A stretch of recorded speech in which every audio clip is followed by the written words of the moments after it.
Sometimes, I guess, you decide what your profession's going to be, and sometimes it kind of decides it for you. We were set out to be farmers. There's a language, I guess, that evolves on a piece of land, and just an understanding between a farmer and that piece of land. A relationship with land takes a long time. We're putting our blood, sweat, and tears in it. And it's almost like the more people that do that, the more beautiful it is. There's definitely a human cost to cheap food, and when I look at my dad, I see a living example of the toll it can take when you're producing food and you're getting paid less than what it costs to actually produce it. Our dream is to help people have a deeper connection with the food that they eat and really value the place that they live. We're at the cusp of something great. You know, the local food movement is taking off, and we are part of building that infrastructure and support to sustain it. We're trying to be that change that we want to see. We can't just sit back and expect it to happen. Thank you. It's a critical period for us to make sure we're supporting farms right if we want to make sure there's farming here for the next generation. It comes down to the consumers believing that what they eat is a statement. It's more important than just filling their bellies. It's not just stuff you put in your mouth. It has spirit to it. It has a history to it. We need to take a chance, and so we're out there on a limb. The time is now.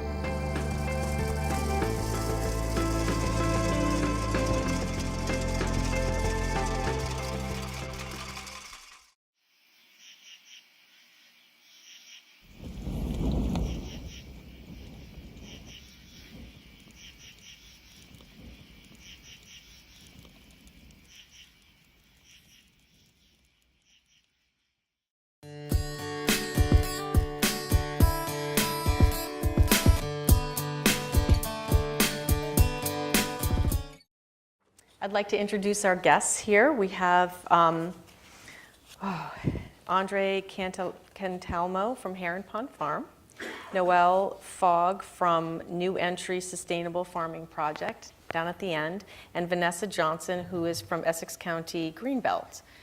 So why don't we start here with you, Andre, and maybe each of you can give us a little thought about what you thought about that film. What resonated most? Well, the story of local agriculture and the quandary that the young couple finds themselves in is like really a common one for us. I know that I would not be farming today if it wasn't for the generosity of our community. The farmland that I farm is valued at over $3 million. And we produce about we gross about 500,000 annually from that. About 40% of that goes to labor, and a bunch of that goes to a bunch of other costs. And in the end, it doesn't exactly leave enough to pay a mortgage on $3 million. So we were generously offered to farmland that was preserved by the Van Bocklin Family Trust in Southampton, which is also, we have some land in Amesbury. And that's really the only reason that we're there. And actually just this year, my wife and I were able to purchase the farmhouse that we live in and the acreage in a piece of the farm from the Van Bocklins at a grossly reduced price.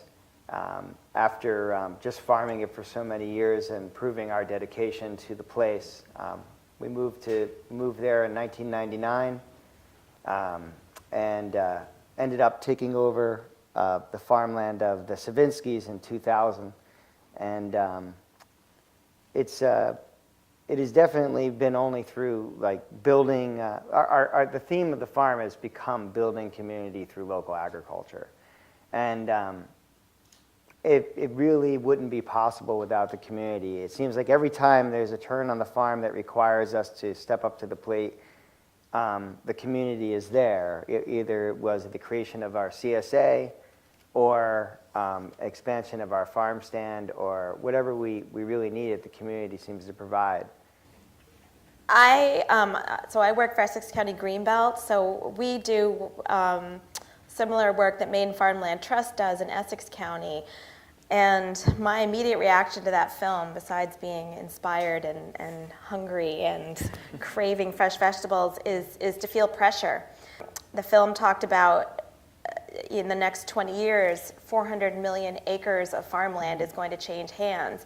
And we're facing that in Essex County as well. And so my job is to find those landowners and work with them to keep their land a farm and to keep it a farm forever. And there's a lot of work that goes into that and a lot of money that goes into that, and it's a ticking clock. So there's a lot of work to be done. But Thank you. Yeah. And it's Noelle, right? Yes. I think it's a beautiful film. I think it brought up a lot of issues for me that I work with on a very daily basis with farmers. So to give you all a little bit of context, New Entry Sustainable Farming Project is a local organization. We're based in Lowell, and we support beginning farmers through a variety of different program areas. We have a farm business planning course. We run a couple of incubator farms for beginning farmers, one in Dracut, one up in here in Newburyport. And I'm our farmland matching coordinator, by and large, because it is so difficult to find affordable farmland around here, especially for beginning farmers.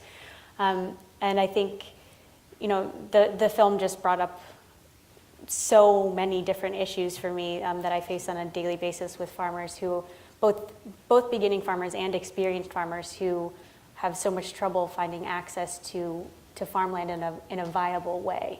And I think that, in the film example, it's wonderful that Austin, the former property owner, was able to donate a conservation easement to Maine Farmland Trust and thus make it much more affordable for purchase. And what's interesting is the relationship really that's developed between Dan, the current owner, and Ben and Taryn, the farmers. And I think that relationship is such a critical piece to maintaining active farmland, especially in an area where we are, where the value of land and development pressure is so high.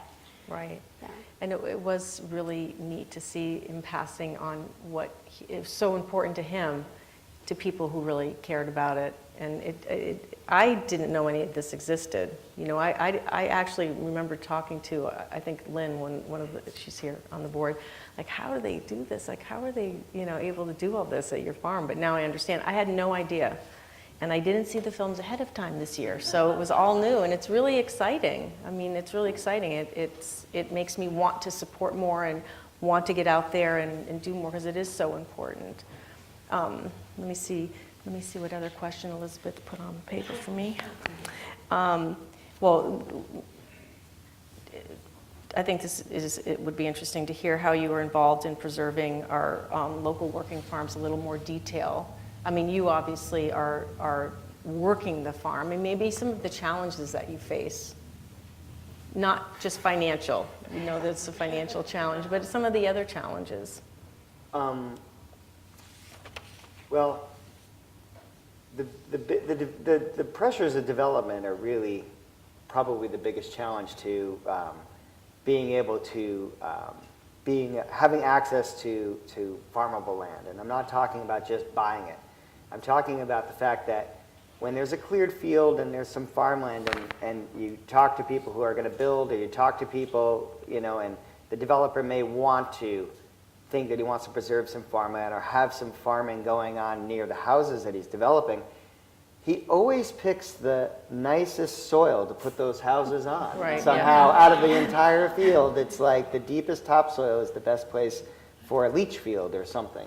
So it becomes, everybody wants you to farm the side of their hill. because they don't want to mow the side of that hill. You know, I get calls all the time. It's like, I have. Also, people believe they have more land than they do. They always say, I have this 5-acre field, and I'm like, I dream of 5-acre fields. You know, I mean, I actually don't have. I have one continuous 5-acre field. All the rest are smaller. So when they call and they're like, I have a 5-acre field, and you show up and you're like, you don't really have a 5. You have a 1-acre field, and so that's a challenge too. So you farm in different places. Oh yeah, if you saw a map of Heron Pond Farm on the border of Mass and New Hampshire, it's just like this patchwork. What we've been able to cobble together is all the farmland that's been developed. They put, luckily, the houses up by the road, and so all their backyards. And so in some cases, Greg and I have ripped out hedgerows that used to separate houses, and we just plow from like down the block and south. You know, like we just plow that block. And Oh, that's interesting. yeah, and it's pretty much the only way we've been able to patch together enough land to keep in rotation. Because, you know, well, there's a lot of science behind that, but that I won't get into. But that and access to water. You know, if it doesn't have access to water, it's not normally like farmland. A lot of people want to give you land or preserve some land, but there is no viable water near it.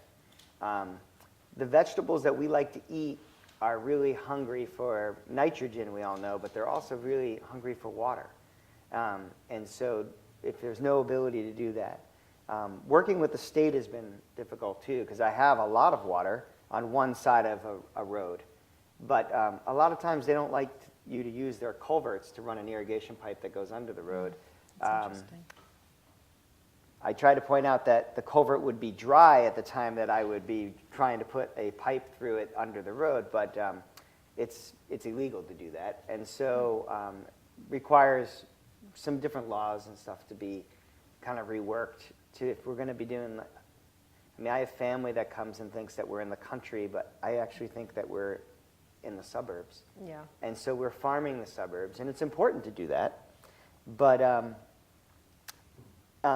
it does present a scope of challenges to overcome. There's a lot of people working on those challenges, though, thankfully. So. And I think you all have websites. I think the information is in here. I was trying to look before. So if people have some questions, we're going to have time for questions, but later if they want to look more specifically, they can look at the information in your program. So Vanessa, maybe you could talk about what people could do if they, I mean, can people donate their land, or how would they know if they had some piece of farmable land? You know, which probably both of you could speak to that. Yeah. You can go first. Okay. So that's actually an interesting question. Maybe I could just start by saying a little bit about what Greenbelt does.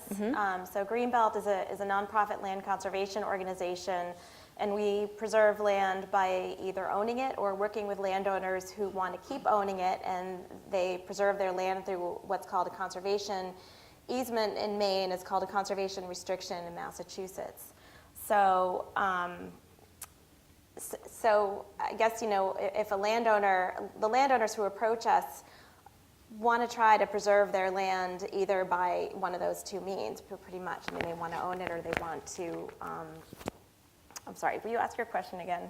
Well, I'm wondering what kinds of things people could do. So, you know, like the farmer up in Maine, but let's say I have a small piece of land that I think, well, I would really like to do this. Either one, maybe I am already a farmer, but what would the process be? Or number two, maybe I'm not a farmer, but I have a nice piece of land, or it's cleared and it could be maybe used. Like what's the process, and how would you know? Or do you want people, you know, donate the land, or can they keep the land and just have it farmed? Well, a lot of it depends on the landowner's goals.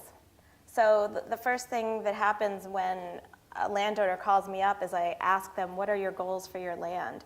If their goals are for their land to be a public open space and they don't want to own it anymore, then maybe a donation is something they might be willing to do. Or if they can't afford to donate it and it's a property that has a tremendous amount of natural resources, then maybe it's something we can fundraise to acquire.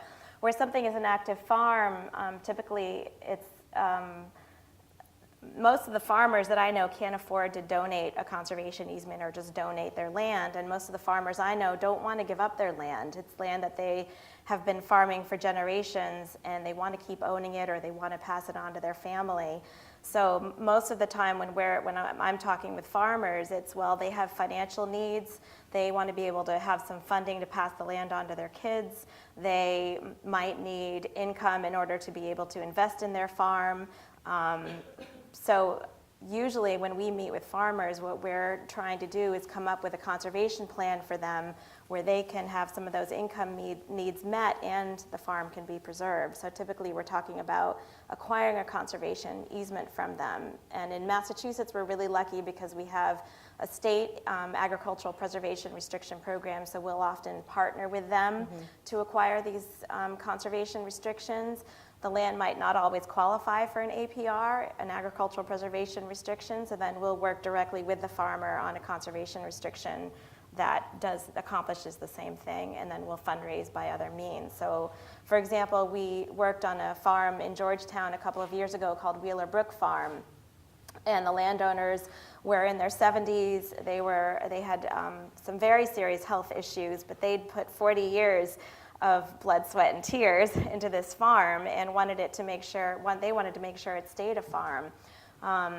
But the land could have been subdivided into 4 house lots, and they couldn't afford to give up that value. You know, and the movie talked about farms in Maine being worth $500,000. Multiply that by a factor of 4 or 5 for Essex County. So that landowner the Morehouses needed to realize some income. They couldn't just afford to give up those development rights. So we partnered with the town of Georgetown to buy a conservation restriction from them so that they could have the income that they needed, and the farm at the end of the day is still a farm. That's wonderful. So is it busy? I mean, are you doing a lot of these? Is it getting busier, the people that you're contacting and working with? It's getting busier. I mean, a big part of what we do is outreach, and so a lot of what we're doing is trying to get the information to all landowners, not just farmers, about conservation options. But conservation isn't, it's not a magic bullet that's going to solve every landowner's problem or every farmer's problems in terms of passing on that land to the next generation. So we partner with organizations like New Entry Sustainable Farming Project or another organization called Land for Good to try to get them farm succession planning tools and all the tools they need. Conservation is just a part of that suite. Mm-hmm. Thank you. And Nicole. Yeah, Noelle. so it's okay, everybody does that. So a couple of things. I think as far as existing farms go around here, as Andre was saying, finding contiguous, good quality farmland that has the right infrastructure is extremely difficult in this area and extremely expensive. So conservation easements are a wonderful tool in the sort of general toolbox of land access for farmers to make it more affordable, because once you take those development rights off of the land, it really decreases the sort of saleable value. So I think that is one wonderful tool, and it's extremely important to be able to keep those existing farms as farms. On the other hand, there definitely are a lot of beginning farmers that are coming up in the area, which is really exciting. But especially at that beginning level, coming up with the funds to put a down payment on a farm like that, even if it is under a conservation easement, can be really challenging. And so many farmers around here really are looking to lease farmland, and many farmers around here are also leasing multiple plots of farmland and doing a patchwork like Andre is. So I think there are a number of challenges to that, which I'm sure you could speak to. I mean, one, there's the infrastructure challenges, having the irrigation at hand, having the right tools and equipment, being able to transport them efficiently. There's just so many factors involved. But it's also, it's just, it can be really challenging when you have a landowner or many landowners that you're working with who aren't necessarily familiar with what it takes to really to make a viable commercial farm. I think a lot of people, not everyone, but a lot of people kind of view farmland as this idyllic, hayfield that's untouched. Maybe you come and mow it once, twice a year. But in reality, a lot of the agriculture that's going on around here is pretty intensive vegetable production agriculture. I mean, there's hay as well. There's a lot of activity. There's a lot of noise, and it's a wonderful thing. But I think landowners who do have some potential land to make available to a farmer definitely need to be aware and educate themselves about what that's actually going to look like, and really develop a knowledge of the practices of the farmer that they might be working with. And that's one thing that New Entry Helps does is make those introductions and matches. And we work with a lot of landowners, both who have large existing farms, but also who have an adjacent lot that they've purchased next to their house that's an extra half acre, and it's in a suburb community, and they don't necessarily know that much about farming. So I can go and help them assess their plots, help them understand what their goals are for that land, what would be appropriate or not appropriate for their lifestyle, having a farmer come on their land, and help them educate their neighbors about it as well. So what's the minimum size? Yeah, I wouldn't say there is like a minimum size. It really depends on the farmer and what the farmer is looking for. I would say in general, most farmers that I work with probably wouldn't consider anything under half an acre at the very minimum, very minimum. Most farmers are going to be looking for at least probably 2 contiguous acres or more. Yeah. So I thought maybe we'd open it up if there's any questions. I can't see with the lights. Oh, yes, absolutely. The interesting connection here is that because one of the things that people don't understand about being a farmer on the land is that a lot of times there's investments that you need to make in the land that make it very difficult to do on leased land, and make it very difficult to decide that you're going to make a $1, a $2, a $300,000 investment into something that you will never own. And so we are lucky to have the Van Bocklins, but it was very good to have the vehicle of Greenbelt to be able to, we're working right now on securing the 17 acres in Amesbury that we have farmed, but it's also where all of our irrigation comes from. It's where all the pumping structures are. It's very important for us to own that piece of property as it pertains to the rest. And it was a really great placeholder to say, sometimes it's hard because there's trust involved in everything. And even though I have a long relationship with the Van Bocklins, it's good to have a third party that the farmer and the current landowner can go to and say, this is what we agree upon, that this is the way the land uses of this land are going to be used in the future. And they can hold an easement, a third party can hold an easement that says that, that makes the transaction between the other two people a little easier. So I don't know if that was new information or anything, but that. Yeah, I think that's a really good point, and something I absolutely should have brought up is the fact that having farmers around here that for the most part are operating on leased land, it can be a really tenuous situation if they don't know what the future of that land is going to be beyond, maybe they have a year-to-year agreement, in which case there's really not a lot financially that they can feasibly really put into that land, which makes it a real struggle to make it the productive land they need it to be. Even if it's a 5-year lease, there are certain things you can invest, but beyond that, it can be really challenging. 5 years is the minimum if you're going to be. We are not a certified organic farm. The USDA requires me to say that before I say this. is that if you're going to farm in any kind of organic matter, which Heron Pond Farm does, requires a mineral investment in the land. So it means that we're going to be putting down potash, lime, things like that. The per acre costs for those are big up front, but because they're mineral investments and not chemical investments, they disperse over time. And so I'm making a 5-year investment in minerals per acre when we initiate land. So if I don't have 5 years of return from that, that means that that's basically a lost margin. And just to give you an idea, we're dealing with like a 12% margin in agriculture is about the max that I can hope for. So anybody with any kind of other, experience in your businesses, there's not too many businesses that deal in such a small gross and a small margin than what we're dealing with. So to lose that investment would mean a lot to us.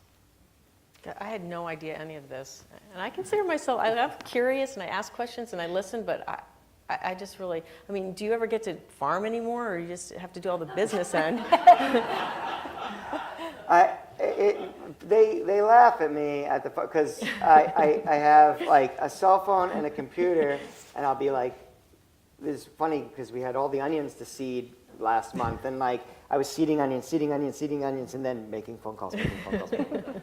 Because you do have to secure all your land every year and make sure that that's all still going to happen, and make sure that you're all still on the same page. And gosh, I'm going to buy more vegetables. I am really going to be more supportive because it's working really hard.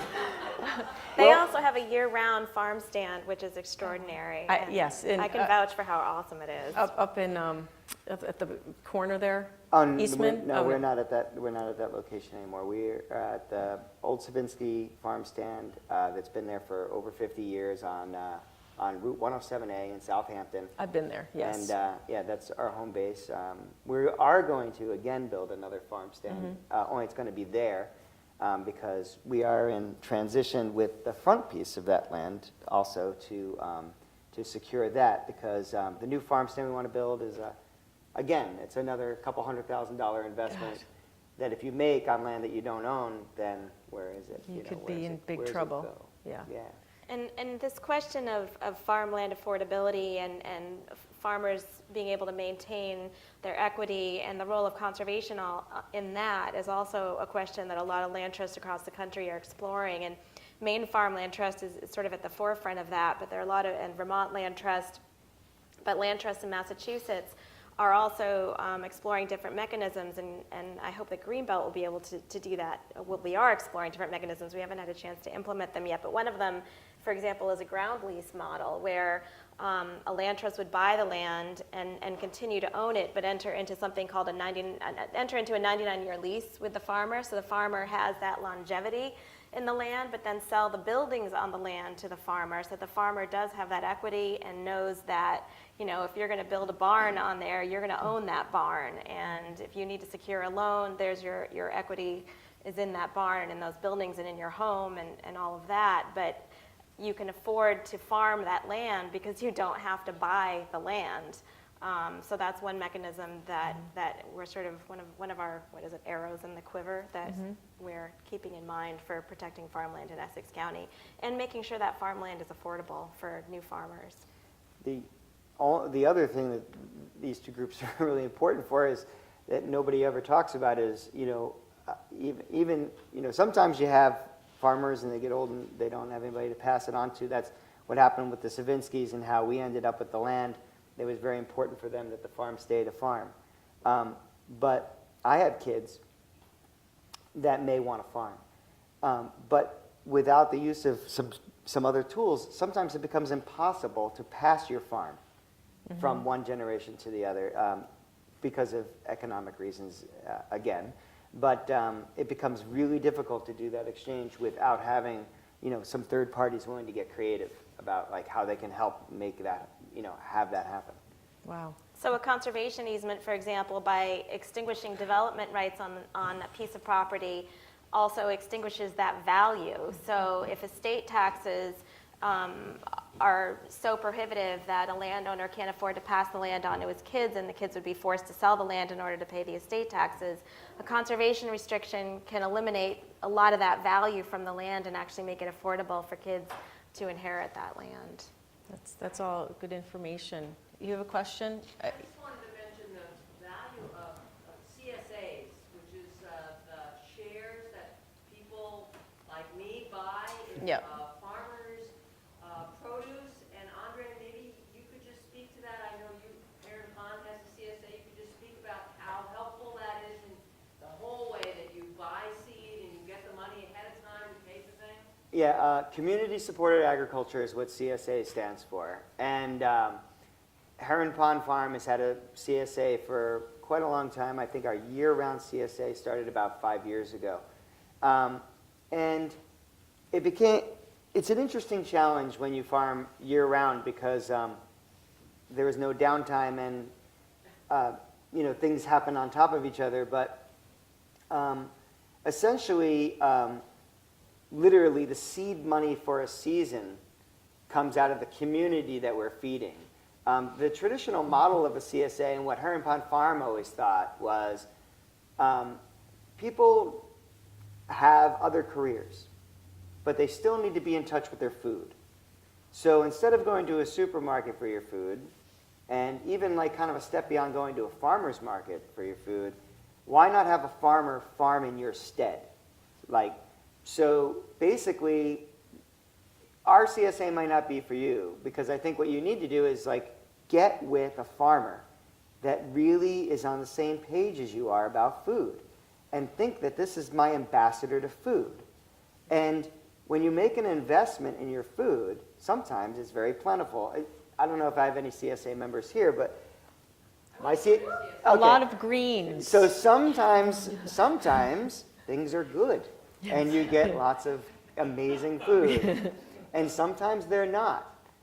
The things that have changed with the CSA now is the economic model for us is that our CSA members can't lose. They will always get their value that they put in. They might not get it in the diversity of the foods that they signed up for because, like last year, we had a corn crop failure. So these are things inherent in me farming in their stead. Our shareholders don't want us to use a lot of herbicides on our corn. Our shareholders don't want us to do certain things to their food. Sometimes, by not taking some of the magic eraser shortcuts that are available to me in modern agriculture, there are consequences. And so my shareholders have decided that they're invested in those consequences because they are invested in the outcome.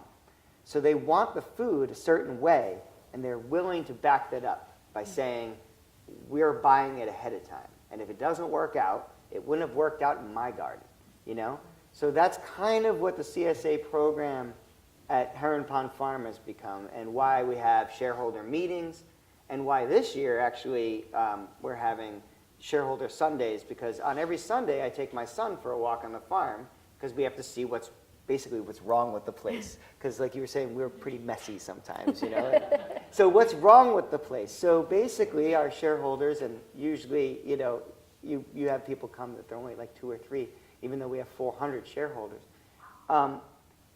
You can come and look at the land and see how it's treated and see what's happening and see what's going on in your food. I'm saying that's happening at Heron Pond Farm, but that's also happening at a lot of other farms. So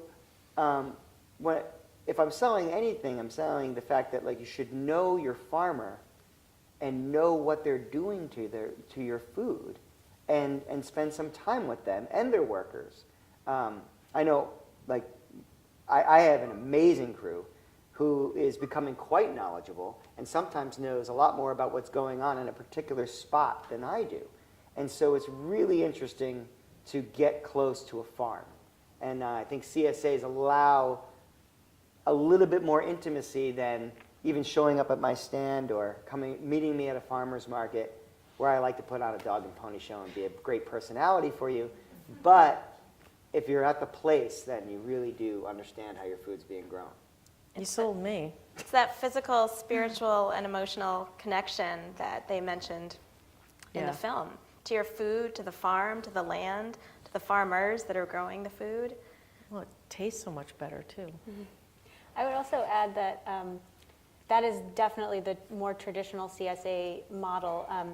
New Entry runs what we call a food hub, which is in a sense a very large CSA that we distribute many locations throughout the Boston area.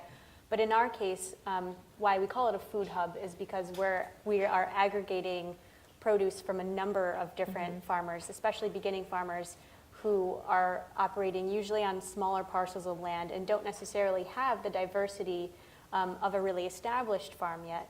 So it wouldn't make sense for them, or they wouldn't be able to offer a very diverse CSA of many different vegetables to their customers.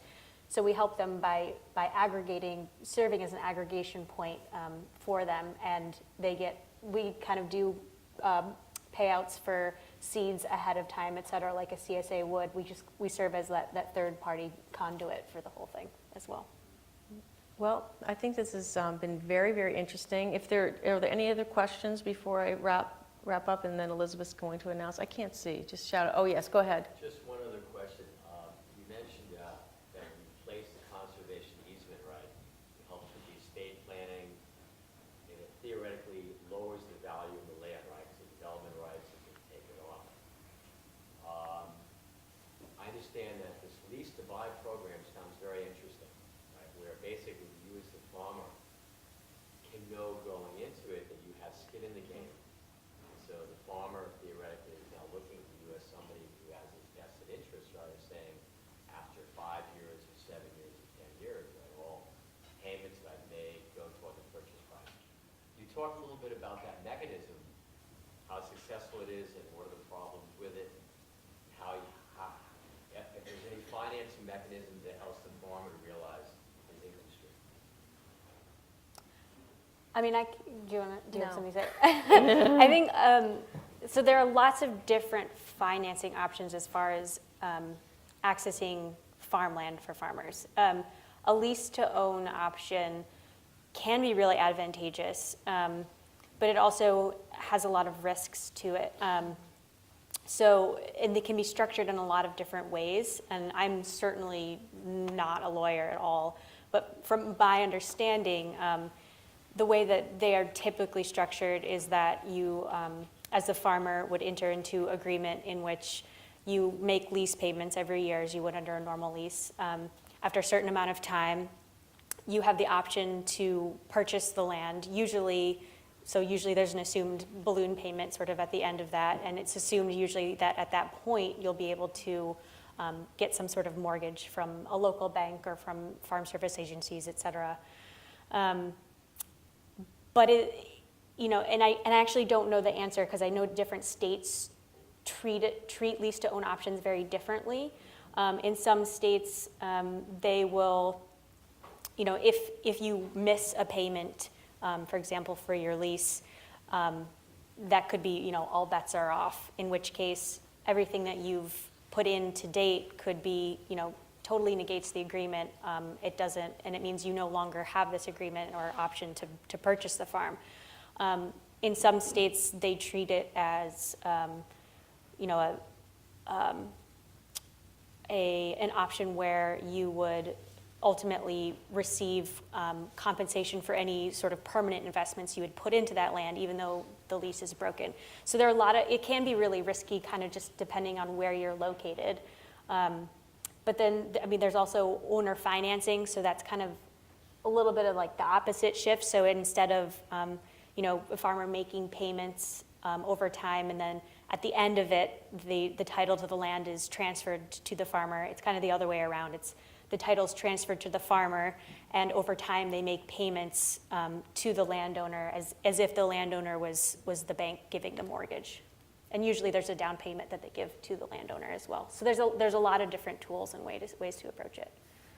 From a farmer's perspective, and having had many of these agreements, it's important for us to remember that as the farmers, usually you're the smaller of the financially empowered people in this relationship. And so he who has the best lawyer wins. in any of these agreements that are done, unless, again, with a third party, unless you can bring a third party in. So most of the agreements that I enter that I think are worth anything are through a third party from the landowner and ourselves, and a third party is involved. When it's just between you and the landowner, it's just basically, you can have all the paper you want, but it's really a handshake, and do you trust them? Because if you really can't afford to back up your paper, then the paper is worthless.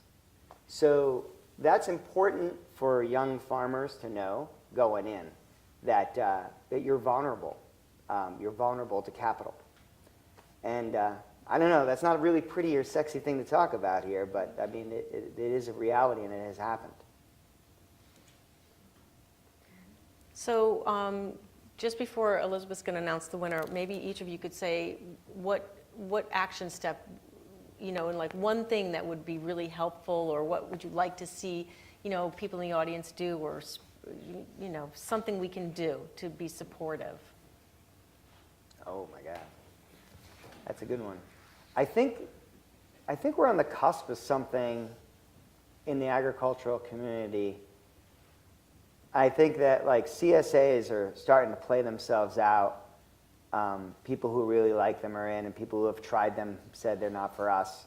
And farmers markets, there's a lot of people there. So I think the next frontier for local agriculture is creating a regional food system. And I think that when you leave here tonight, you should think about how I could participate in a regional food system. And because we need all the ideas that we can get on the table. I mean, currently I'm involved with an aggregate group, and we distribute our food through a local food distribution system that is putting it in your restaurants, in your hospitals, and in your kids' schools without you even knowing. That's great. So we're secretly slipping them local food. Yeah, that's awesome. So, we need to raise the bar. It's been really nice to be members of CSA. It's been really nice to go to farmers markets, and it's been really nice to go to your white table restaurants that have my logo on their menu because they're getting their greens from me. I'm really spoiled by that because it gives me prestige, and it's nice and stuff. But it's time for local food to get a little less sexy and be just what you're eating, because it's there and it's in your system. So we need more ideas about that. We need more boots on the ground about that, because the more that we can do that, the more we can support these young local micro farmers. I hate to call them micro farmers, but I'm a small farmer. I'm a pimple in local agriculture, and I'm one of the biggest names in the game around here, which is kind of scary. And the thing is, in order for these small farms to be viable, they're going to have to be able to participate in a local food system that is outside of their ability just to sell their own goods. Because we all need to be able to lower the cost of goods sold somehow in a micro scale, instead of depending on the way that big ag has always done it, is that bigger is better, less overhead, and done. So we need minds on that. We need good minds around that. And if you can help with that, that's what I think that would be the best thing that you could do. Okay, thank you. Vanessa? I would say pay attention to the land around you and the farms around you and find out if they're conserved. And if they're not, talk to the landowners, talk to the town, tell people how important it is to keep this farmland, and call Greenbelt and make sure that we know about it. I mean, Greenbelt is just part of this whole system to preserve farmland too, and our role is to make sure that land remains available, that land stays as farmland, that land stays open and preserved forever. But once that land is preserved, then we need to find the farmers to farm it.